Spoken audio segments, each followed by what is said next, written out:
చనిపోయిన వైష్ణవి శ్వేతనాగు రూపంలో కనిపించిందట.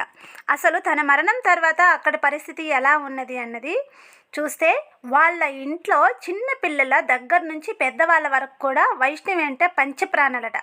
వాళ్ళందరూ ఎలా చూసుకునేవాళ్ళంటే వైష్ణవిని ఒక చంటి పాపలాగా చూసుకునేవాళ్ళట. అయితే ఆ అమ్మాయి మరణం ఎవ్వరికీ అంతు చెక్కని విధంగా ఉందన్నమాట.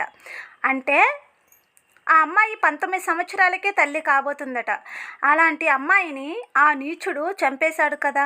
తన గర్భంతో ఉన్నప్పుడు ఫోటోలు చూసి తన ఫ్యామిలీ మెంబర్ చాలా బాధపడుతూ ఏడుస్తున్నారు కదా. వైష్ణవి కళల్లో వస్తుందని, ఒక పాములా కనిపిస్తుందని, ఆ పాము నన్ను కాటేస్తుంది అన్నట్టుగా కనిపించిందట. తన 2 చేతులతో గర్భం దగ్గర పెట్టుకొని నన్ను కాపాడండి అని చెప్పిందట. కల్లో వస్తుంది అనేది అలా వాళ్ళ ఫ్యామిలీ మెంబర్స్ ఏడుస్తున్నారు. ఎవరికైనా బాధ కదండి. అసలు మాటల్లో చెప్పాలంటే సరిపోవడం లేదు కదా ఆమె చావు అనేది. ఎందుకంటే అంత దారుణంగా ఉంది ఆమె చావు. అంటే వాళ్ళ వదినలో ఒకరికి వైష్ణవి పాము రూపంలో కనబడిందట అని నేను మీతోనే ఉంటానని చెప్పిందట. ఆ అమ్మాయి చెప్తుంటే వాళ్ళ ఫ్యామిలీ మెంబర్ చాలా బాధపడుతూ ఏడుస్తున్నారట. అంతేకాకుండా వాళ్ళ ఇంట్లో ఉన్న చిన్న పిల్లలకు కూడా కనబడుతుందంట. అన్నయ్య ఎక్కడున్నావు, ఏం చేస్తున్నావు అన్నట్టుగా కనిపిస్తుందంట.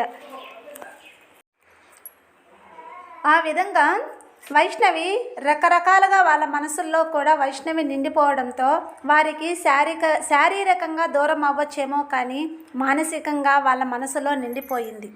అంటే ఆ అమ్మాయి వాళ్లకు కల్లా కూడా శ్వేతనాగు రూపంలో, అంటే రకరకాల రూపంలో ఆ అమ్మాయి వాళ్లకు కనిపిస్తుందంట. వాళ్ళ అన్నలకు యూట్యూబ్ ఛానల్ అనేది ఉంది కాబట్టి వాళ్ళ భావాలను యూట్యూబ్లో పంచుకుంటున్నారు. కానీ ఎప్పటికీ వైష్ణవి మళ్ళీ తిరిగి వస్తుందనేది ఎలాంటి సందేహం లేదు ఫ్రెండ్స్ అని నేను ఖచ్చితంగా చెప్తున్నాను.